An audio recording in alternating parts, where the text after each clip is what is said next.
बारिश में 5 जुगाड़ू बहू का घर और रसोई। अरे तो इतने सालों पुरानी बात की वजह से तू अब तक अपने मायके नहीं जा रही? किसने कहा नहीं जा रही? अब तो जा रही हूँ। हाँ, लेकिन तू तो सिर्फ रिटायरमेंट के फंक्शन वाले दिन थोड़ी देर के लिए ही आ रही है। अरे अब तो भूल जा जो भी 30 साल पहले हुआ था। मैं कैसे भूल सकती हूँ? मेरे ही घर वालों ने मेरी जिंदगी बर्बाद करने का सबसे पहला कदम रखा था। आज तक भूल नहीं पाई हूँ अपने बीते हुए कल को। तुझे याद है ना कि मैंने कितनी कोशिश की थी? शांति अपने बीते दिनों का सारा दुख याद कर रही थी और अनजाने में वो सारी बातें कह देती है। देख, मैं तो यही कहूंगी कि बहुत समय हो गया है, तुझे अपने परिवार वालों से फिर से बात कर लेनी चाहिए। शांति बात करके फोन कट करती है, लेकिन पीछे रमेश ने सब कुछ सुन लिया था। इसका मतलब इतने सालों से जो तुम मेरे साथ थी वो सब झूठ था और ये 30 साल की शादी भी एक फरेब है बस। ये सब सुनकर शांति हक्का बक्का रह जाती है। नहीं जी, ऐसा नहीं है। ऐसा ही है शांति। अब तुम मुझसे सच नहीं छुपा सकती। मैंने सब अपने कानों से सुना है। अगर मुझे पहले पता होता तो मैं तुम्हें कभी ब्याह कर इस घर में नहीं लाता। तुम चाहो तो अभी भी मुझे छोड़ सकती हो। इतनी बड़ी बात कहकर रमेश वहां से चला जाता है और शांति की आंखों से आंसू आ जाते हैं और वो अपने कमरे में ही चुपचाप लेट जाती है। थोड़ी देर बाद बहुत तेज बारिश होने लगती है। नेहा और प्रीति दौड़कर आंगन में कपड़े उतारने के लिए आती हैं।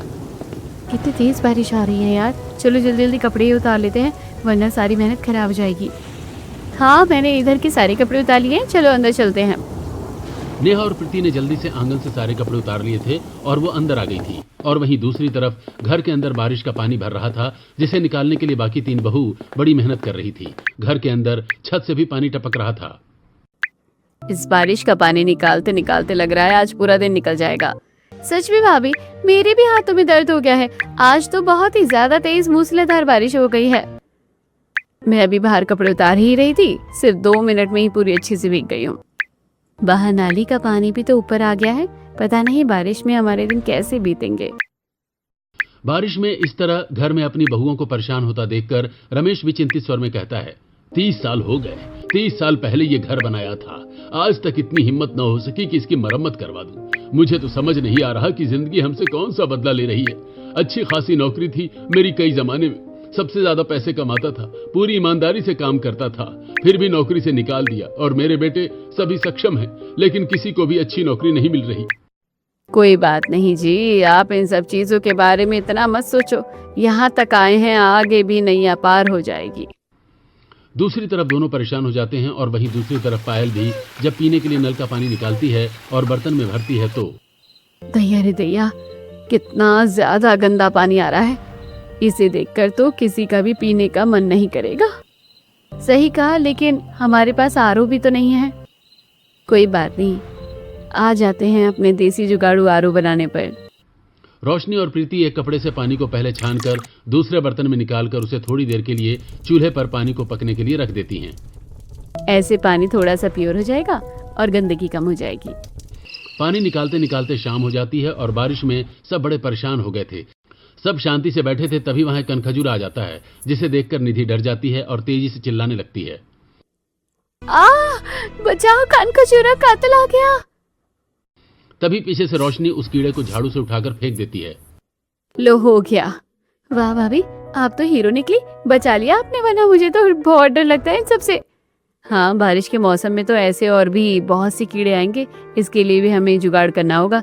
जहाँ पर भी छोटी जगह है उसके लिए कुछ बनाना होगा। हाँ, जो कोई एक्स्ट्रा गत्ता है उसी को काट कर हम जगह को कवर कर देंगे तो ठीक हो जाएगा। इस तरह उन्होंने जुगाड़ से जहां पर भी एक्स्ट्रा जगह थी उसे कुछ कार्डबोर्ड से कवर कर दिया था। लेकिन वहीं शांति काफी उदास थी और रमेश भी किसी से बात नहीं कर रहा था। रात को जब पांचों बेटे घर वापस आ जाते हैं। तुम सब आ गए, कैसा रहा आज का दिन? अवि और पवन शांति की बात का जवाब दिए बिना वहां से अंदर चले जाते हैं, जिसे देखकर चूल्हे पर खाना बना रही उनकी दोनों पत्नियां आपस में कहती हैं, मुझे तो हमारे दोनों पतियों का कुछ समझ ही नहीं आता। मेरी शादी को भी 1 साल हो गया है, तब से देख रही हूँ कि ये दोनों मम्मी जी से बात ही नहीं करते हैं। हाँ, मेरी शादी को भी 2 साल हो गए हैं। मुझे भी समझ नहीं आ रहा बाकी तीनों भाई मम्मी जी से कितने प्यार से बात करते हैं और ये दोनों तो उनसे बात ही नहीं करते। और कल से पापा जी भी मम्मी जी से कुछ खफा खफा से लग रहे हैं। हाँ, मैंने भी नोटिस किया। मुझे भी समझ नहीं आ रहा है इस घर में क्या चलता रहता है। कुछ नहीं कह सकते। वहीं दूसरी तरफ सब साथ बैठकर खाना खाने लगते हैं। एक खुशखबरी है, मुझे लगता है कि अगले महीने तक मेरी कंपनी में प्रमोशन हो जाएगा मेरा। ये तो बहुत अच्छी बात है भैया। हाँ सच में काफी अच्छा है ना जी, हमारे बेटे का प्रमोशन हो जाएगा।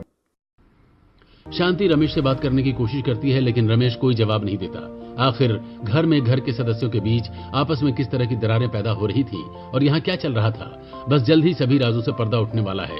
इस तरह यूं ही कुछ दिन गुजर रहे थे। एक दिन घर पर एक डाकिया आता है। बेटा यहाँ पर साइन कर देना। जी काका। प्रीति लेटर लेकर अंदर आती है और उसे खोलकर देखती है। अरे ये तो अंग्रेजी में लिखा है और मुझे तो इतनी अंग्रेजी आती नहीं है। चलो इस अलमारी में रख देती हूँ, बाद में दे दूंगी किसी को पढ़ने के लिए। प्रीति खत को अलमारी में रख देती है। वहीं दूसरी तरफ सीमा अभी से कमरे में कहती है, ये जो आपकी सैलरी है आप मुझे दे देते हैं, इससे अच्छा होगा कि आप किसी दिन मम्मी जी को दे दीजिए। कोई बात नहीं, वैसे भी राशन वगैरह तुम्हें ही लाना होता है, तो मैंने पैसे तुम्हें दे दिए। अगर मम्मी को जरूरत हो तो दे देना। आप मम्मी जी से कभी बात क्यों नहीं करते? ऐसा नहीं है, मुझे लेट हो रहा है, मैं चलता हूँ। इतना कहकर अभी वहां से चला जाता है। वो काम पर जा रहा था और बहुत तेज बारिश हो रही थी। कितनी तेज बारिश हो रही है भैया, सब लोग कितने परेशान हो जाते हैं। देखो जरा कितना पानी भर गया और कोई नहीं है जो हमारी सुनवाई करे। ये परेशानी तो मुझे अब उतनी बड़ी लगती ही नहीं जितना हमने बहुत कुछ सहा है। भैया मुझे लगता है कि हमें हौसला रखना चाहिए और पता नहीं क्यों लगता है कि अब सब ठीक हो जाएगा। आखिर क्या वजह थी जो पवन और अवि कभी शांति से बात नहीं करते थे। वहीं दूसरी तरफ शांति भी बाजार जाने के लिए तैयार हो रही थी। आप कहे तो मम्मी जी हम आपके साथ चले? अरे नहीं बेटा, मैं तो सरला के साथ जा रही हूँ। ठीक है मम्मी जी, आराम से जाना, बाहर काफी बारिश हो रही है। इसके बाद शांति छाता लेकर वहां से चली जाती है और अपनी एक पड़ोसन के साथ में बाजार में सब्जी लेने जाती है। बाप रे, इतना महंगा भाव बता रहे हो, सब्जी बेच रहे हो या सोना? अरे अम्मा कैसी बात कर रही हो, आपको 100 रुपए में कौन सा सोना मिल जाएगा। हाँ तो सब्जी भी उस हिसाब से बहुत महंगी दे रहे हो, जरा कुछ पैसे कम कर लो। अगर पैसे कम कर लिए तो हम क्या खाएंगे। इन लोगों का काम तो बस लूटने का होता है। एक तरफ शांति सब्जी वाले के साथ सब्जी ले रही थी और दूर से काले कपड़ों में एक आदमी छाता लिए उसे देख रहा था। उसके बाद में वो थोड़ी सी दूरी पर जाता है और काली गाड़ी का दरवाजा खटखटाता है। शीशा नीचे होता है। सर, टारगेट बिल्कुल पास में है, बट उसके साथ कोई और भी है। कोई बात नहीं, आज तो बात करनी ही होगी। उसके बाद शांति और सरला दोनों घर की तरफ जाने लगती है। अच्छा सुन लिया, विमला के घर चलेंगे? अभी नहीं, कितनी तेज बारिश हो रही है। चल ठीक है, तो यहाँ से तू अकेली घर जाएगी ना, मुझे उसके घर जाना है, काम है। हाँ हाँ जा जा, कोई दिक्कत नहीं है। शांति अकेले घर की तरफ आने लगती है और तभी महेंद्र उसके सामने ब्लैक सूट बूट में छाता लेकर आ जाता है और जिसे देखकर शांति एकदम भौचक्का हो जाती है। महेंद्र, तुम यहाँ? शांति के चेहरे पर एक मुस्कान आती है, लेकिन महेंद्र चालाक हंसी के साथ कहता है, कैसी हो तुम?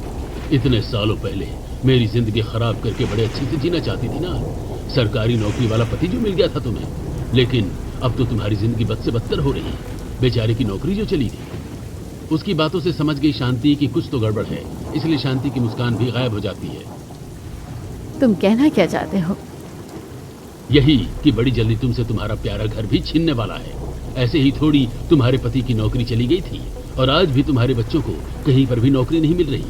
हाँ, और तुम्हारे बेटे को जो प्रमोशन मिलने वाला था ना, वो भी हट चुका है। उसे आज काम से निकालेंगे, तो ध्यान रखना।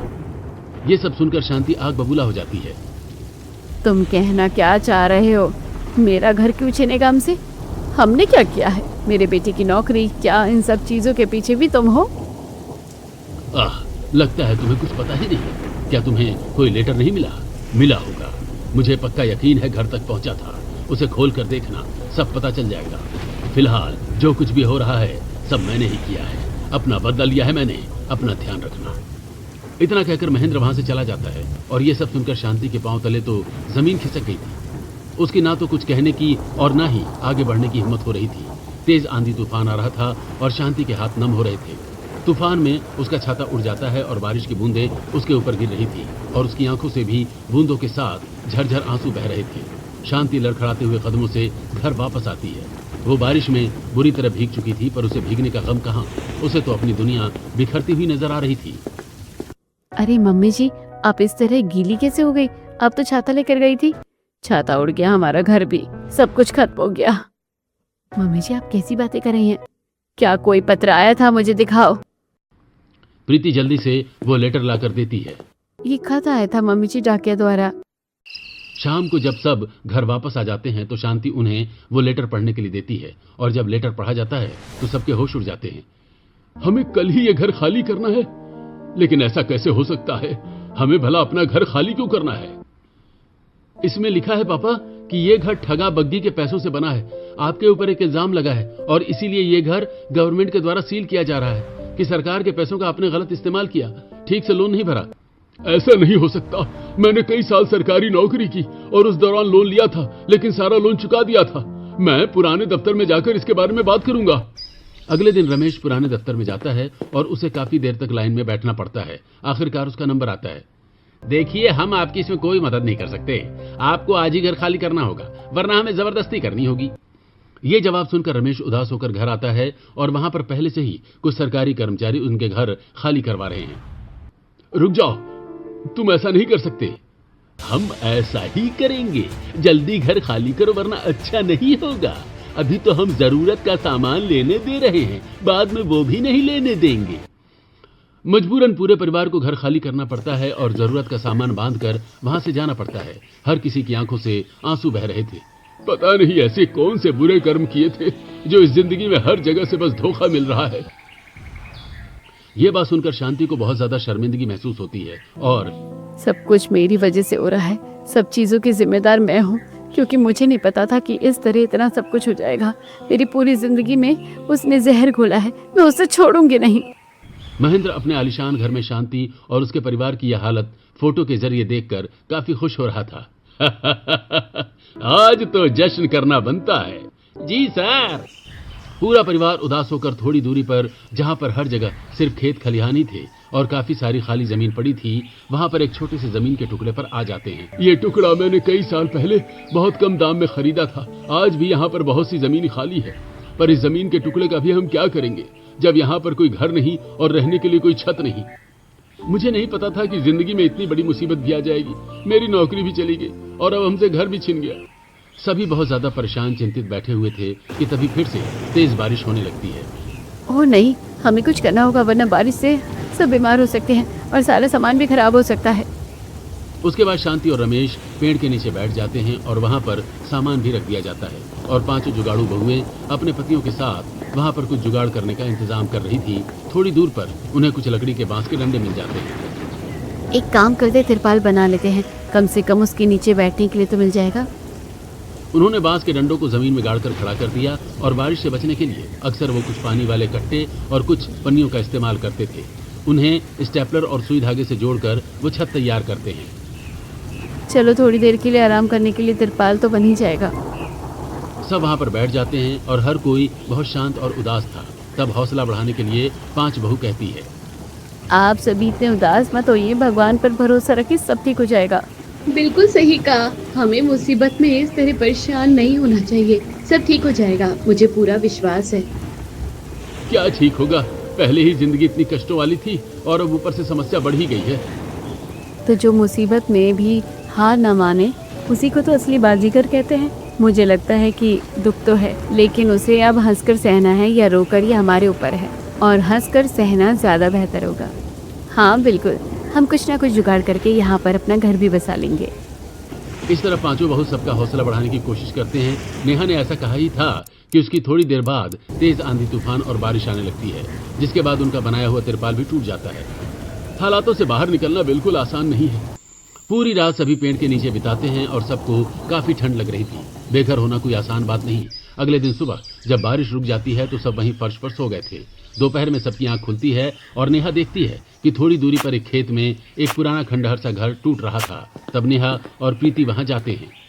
अरे सेठ जी, आप ही खंडर छुड़वा रहे हैं, तो क्या ये ईंट आप इस्तेमाल करेंगे या फिर आप हमें सस्ते दाम पर बेच सकते हैं? हमें इनकी बहुत जरूरत है। देखो बेटा, मुझे इनकी जरूरत नहीं, और अगर तुम्हें इनकी जरूरत है तो मैं जरूरतमंद को कैसे मना कर सकता हूँ। तुम ये सारी ईंटें फ्री में ले जा सकती हो। आपका बहुत बहुत शुक्रिया। नेहा और प्रीति बहुत खुश होकर घर आती हैं और सबको बताती हैं। काफी सारी ईंट है जिसकी वजह से हम अपना घर बना सकते हैं। लेकिन हमने कभी घर नहीं बनाया। और ना ही कभी इस तरह का काम किया है। फैक्ट्री या कंपनी में ही काम किया है। कोई भी इंसान कोई भी काम पहले से नहीं सीखता है। आप बस कुछ पैसों का इंतजाम कीजिए और सीमेंट मंगवाइए। हम अपना घर खुद बनाएंगे।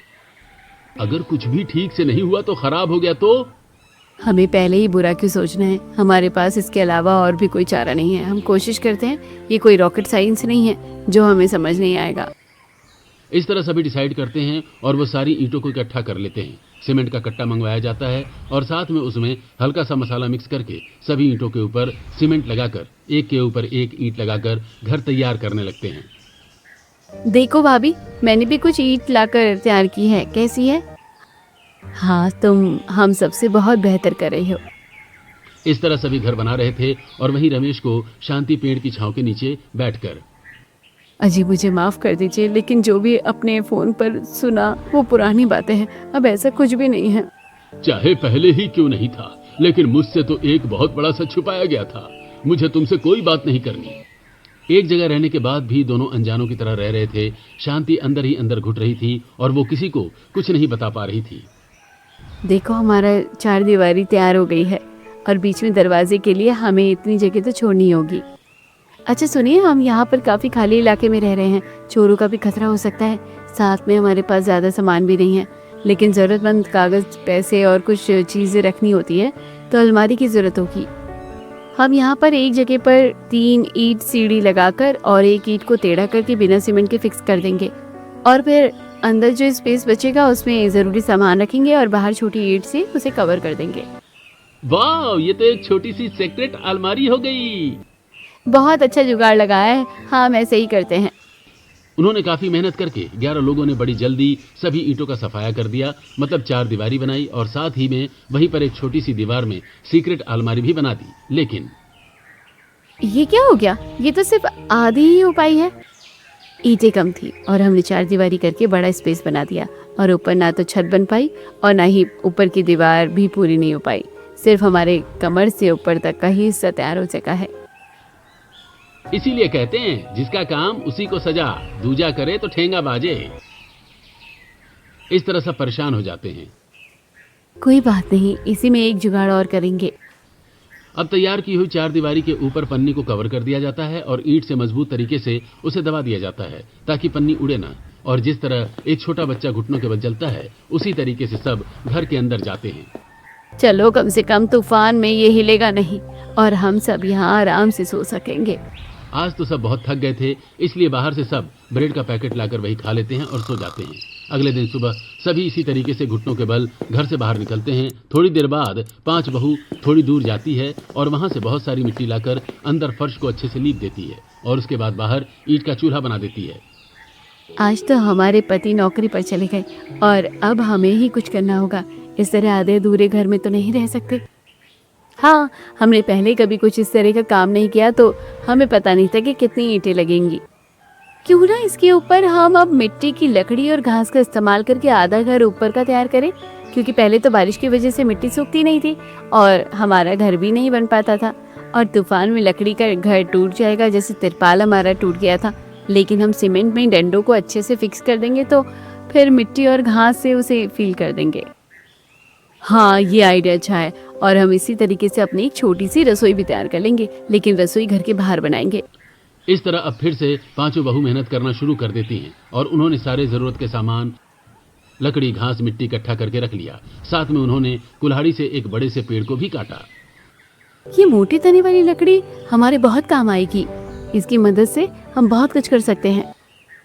अब 5 बहू ने फिर से मेहनत करना शुरू किया और उन्होंने घर के आधे ईंट के तैयार वाले हिस्से के ऊपर लकड़ी के डंडों को अच्छे से बांधकर सीमेंट के साथ उसमें फिक्स कर दिया और उसे घास से भर दिया था। साथ में उसके ऊपर मिट्टी से उसको लेप कर प्लेन कर दिया था। अब इसी तरीके से लकड़ियों को जोड़कर उसके अंदर घास भर के और मिट्टी से कवर करने के बाद छत भी तैयार कर दी जाती है। वहीं दूसरी तरफ उन्होंने सेम इसी तरीके से रसोई की भी 4 दीवारी तैयार कर दी थी और उसकी भी छत बनकर तैयार कर दी थी। जब शाम को 5 पति वापस आते हैं तो उनकी मदद से छत को तैयार कर दिया जाता है। मुझे तो यकीन नहीं हो रहा कि ये कितना अच्छा बन गया। शांति देखती है कि अभी की तबीयत कुछ ठीक नहीं। शाम को पति घर वापस आते हुए थोड़ा सा आटा लेकर आए थे, तो चूल्हे पर ही लकड़ी जलाकर पांचों बहुएं सबके लिए गर्मा गर्म रोटी बनाती हैं और सब रोटी खाकर सो जाते हैं। अगले दिन सुबह अभी की तबीयत काफी खराब थी, इसलिए यश उसके लिए दवाई लेकर आया था और शांति उसके माथे पर पट्टी कर रही थी। उसने उसे काढ़ा बनाकर भी दिया। शांति के वहां से जाने के बाद मुझे नहीं पता कि आप मम्मी जी से बात क्यों नहीं करते, लेकिन मम्मी जी आप सबसे बहुत प्यार करती हैं। हमें मम्मी जी को और तकलीफ नहीं देनी चाहिए।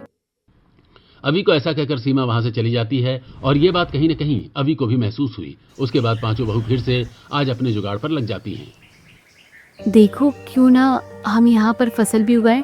देखो आसपास कितने सारे खेत हैं और वहीं से हम कुछ पत्ते और बीज तोड़कर अपने आंगन में लगा देंगे। कुछ ही समय में फसल उग जाएगी। सब ऐसा ही करते हैं और आसपास से कुछ खेत से बीज निकालकर वहां आंगन में लगा देते हैं। वो सभी रसोई के लिए मिट्टी से फ्रिज भी बना रही थी। उन्होंने मिट्टी का एक चौकोर बॉक्स तैयार कर लिया और उसके अंदर बहुत सारी घास को रख दिया और साथ में उन्होंने मिट्टी का घड़ा और कुछ मिट्टी के बर्तन भी बनाए। जल्दीबाजी में हम बहुत से बर्तन लाना भूल गए थे। अच्छा है कि हमारे पास मिट्टी है और हम इससे कुछ नया बना पा रहे हैं। तभी वहां पर निधि आती है और अपनी पांचों भाभी का जुगाड़ देखकर काफी खुश हो जाती है। वाह भाभी, आप सबने कमाल कर दिया। आप अपने जुगाड़ से कितना कुछ बना पा रहे हैं। हमने घर और रसोई दोनों बना लिया, तो आप क्या हमारे लिए एक बिस्तर भी बना सकती हो? क्यों, जमीन पर सोने से क्या तुम्हारी कमर में दर्द हो रहा है? नहीं भाभी, मुझे जमीन पर सोने से परेशानी नहीं है, लेकिन आपको तो पता है कि बारिश का मौसम में कितने सारे कीड़े मकोड़े आ जाते हैं, इसलिए मुझे चाहिए कि मेरे लिए कोई एक बिस्तर होता तो, और अगर एक पूरा हॉल होने की वजह से हमारे लिए कमरा भी हो जाता तो। ओह, तो हमारी ननद की डिमांड है तो पूरी करनी ही होगी ना। ऐसे कैसे हम अपनी ननद को रुस्वा कर सकते हैं? अब पांचों बहू रसोई का सारा काम खत्म करने के बाद बिस्तर बनाने के बारे में सोचती हैं और काफी देर उन सभी के बीच डिस्कशन होने के बाद मुझे लगता है बाथरूम बनाना ज्यादा जरूरी है। आज बाथरूम बना लेते हैं। और बिस्तर पर तो जो हम डिस्कस नहीं कर पा रहे थे, क्योंकि मिट्टी का बिस्तर भी ठीक नहीं रहेगा और बाकी कुछ दिमाग में आ भी नहीं रहा है अभी। हाँ बिल्कुल, इस बारे में हम बाद में सोचेंगे। उसके बाद पांच बहू फिर से मिलकर घर की बाहर वाली दीवार का सहारा लेकर दो तरह से उसे लकड़ी के डंडे, घास और मिट्टी से कवर कर देती हैं और एक तरफ पर्दा लगाकर एक बाथरूम बना देती हैं। साथ में उसकी छत पर भी घास और डंडे से ही तैयार करके उसे फिक्स कर दिया जाता है। चलो, कम से कम हमारा सारा काम तैयार हो गया है। हमारा जुगाड़ू बाथरूम भी तैयार हो गया है, वरना बड़ी परेशानी हो रही थी हमें।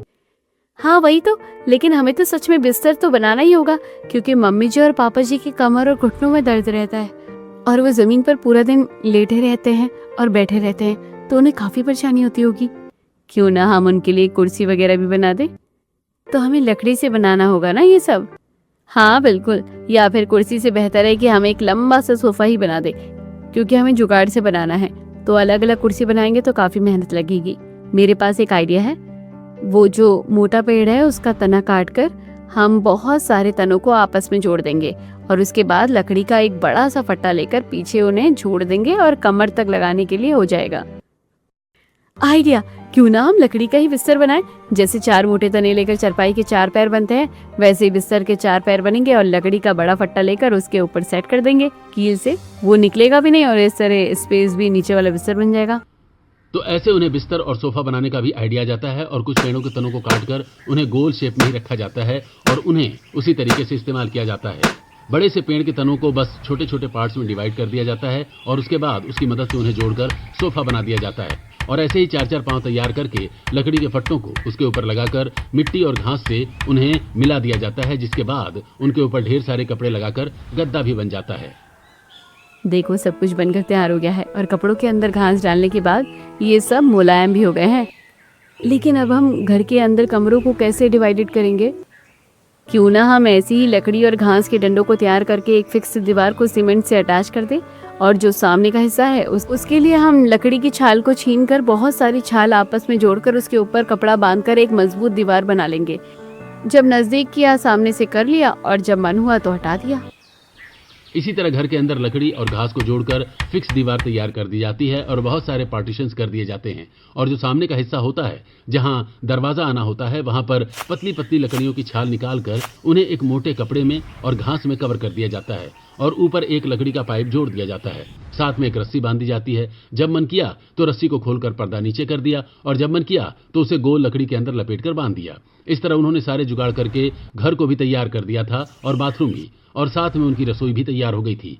साथ में उनके आंगन की फसल भी अच्छी खासी तैयार हो रही थी। देखो मम्मी जी, हमारा घर, रसोई सब कितने अच्छे से तैयार हुआ है और आंगन में फसल भी लगी है। आज हम इसी मेथी के पराठे बनाएंगे। बाकी सब रसोई में मेथी के पराठे बना रही थी और शांति बहुत उदास थी, जिसे देखकर रोशनी कहती है, मम्मी जी, मैं जानती हूँ कि आपके दिल में बहुत गहरा राज है। आप चाहे तो हमें बता सकती है कि क्या बात है। हम आपकी मदद करेंगे, हम आपका परिवार है। ये बात सुनकर शांति की आंखों में आंसू आ जाते हैं और जो राज वो दबाए रखी थी आज आखिरकार वो सबको कह देती है।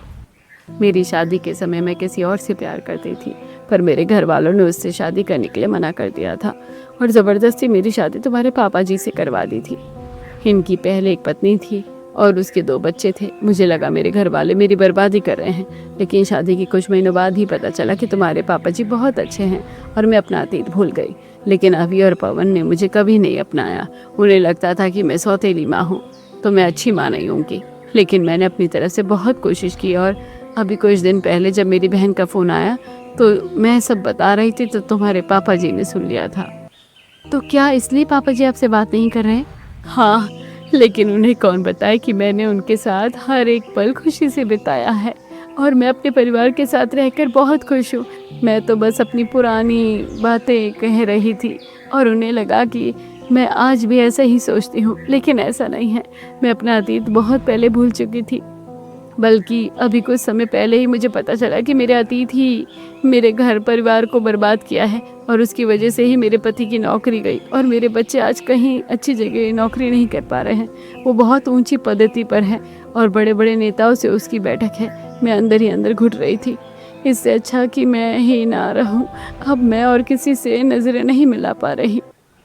पीछे से रमेश ये सब सुनकर हैरान हो जाता है और वो शांति के पास आता है। क्या तुम सच कह रही हो? क्या तुम सच में मेरे साथ जिंदगी में खुश थी? लेकिन मैं तुम्हें ज्यादा कुछ नहीं दे सका। मुझे बस अपने परिवार का प्यार और साथ चाहिए और कुछ भी नहीं। सच जानने के बाद रमेश शांति को माफ कर देता है और रोशनी ये बात सबको बताती है। तो इसलिए हमें मम्मी जी की मदद करने के लिए कुछ तो करना ही होगा। हम 5 जुगाड़ू बहू हैं। जुगाड़ू से घर और रास्ते तैयार कर सकते हैं तो घर को बसा भी सकते हैं। अब पांचों बहू अपना एक सीक्रेट मिशन शुरू करती हैं। शांति की मदद से वो महेंद्र की सारी जानकारी निकालती हैं और उसके बाद वो सीमा और प्रीति दोनों जासूस बनकर महेंद्र के घर जाती हैं। वहां पर निगरानी रखने के बाद प्रीति अंदर आती है और महेंद्र से विनती करती है, देखिए प्लीज, मुझे मना मत कीजिए, मुझे काम दे दीजिए, वरना मेरी जिंदगी बर्बाद हो जाएगी, मैं लौट जाऊंगी। प्लीज मेरी मदद कीजिए। अच्छा ठीक है, तुम्हें रोने की जरूरत नहीं, यहाँ पर बहुत काम है, तुम यहाँ पर काम कर सकती हो। महेंद्र के सामने बहुत ज्यादा गिड़गिड़ाने के बाद प्रीति को उसके घर में नौकरी मिल जाती है और उसके बाद वो वहां पर काम वाली बनकर रहती है और उसकी हर चीज पर निगरानी रखती है। वो एक दिन सीमा से घर के बाहर मिलती है। देखो, ये कैमरे बहुत पैसे लगाकर हमने उधार लेकर सब किया है, तो प्लीज सब कुछ कैप्चर करना और मैं कल मम्मी जी को भेज दूंगी। प्रीति छोटे छोटे कैमरे हर जगह लगा देती है और प्रीति ने उसके सभी कामों पर नजर रखती है और जो भी उससे मिलने आता था सबकी फोटो तैयार कर ली थी। काफी मेहनत के बाद आखिरी दांव फेंका जाता है और शांति महेंद्र से मिलने आती है। महेंद्र अपने परिवार के साथ खुशी से बैठा था और शांति को देखकर हैरान हो जाता है और उसके बाद महेंद्र शांति को एक दूसरे कमरे में लेकर आता है। तुम यहाँ क्या करने आई हो? देखने आई थी कि अपने परिवार के साथ किस तरह खुश हो मेरा परिवार उजाड़ने के बाद। क्या उन्हें ये सब पता है? और क्यों तुम डर गई मेरे यहाँ आने से? अरे मैं किसी से नहीं डरने वाला, मैंने तो खुद तुम्हारे परिवार को तबाह कर दिया, तुम मेरा कुछ नहीं बिगाड़ सकती।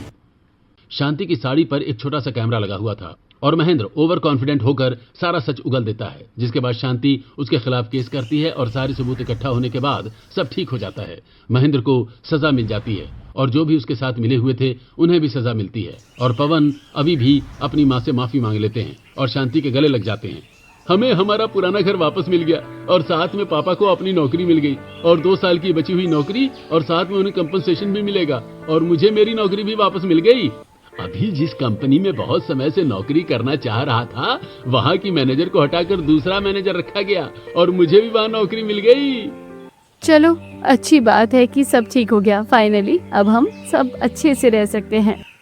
तुम पांचों ने सच में कमाल कर दिया और ये जुगाड़ू घर बनाया हुआ काम आएगा, क्योंकि हम अपना पुराना घर तोड़कर बनाएंगे, उसे बनने में 6 महीने तो लगेंगे।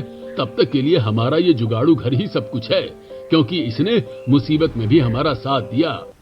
इस तरह परिवार की सारी समस्या ठीक हो जाती है। अब वो आने वाले कुछ महीनों तक अपने जुगाड़ू घर में ही रहते हैं, क्योंकि पहले वाला घर उनका टूटकर पूरे नए तरीके से बन रहा था और इस बार उसमें फ्लोर भी बनने वाले थे, तो काफी अच्छा खासा समय लगने वाला था। इसलिए उनका जुगाड़, घर और रसोई उनके लिए फायदेमंद साबित होता है और आखिर में शांति अपने भाई के रिटायरमेंट के फंक्शन में खुशी खुशी जाती है।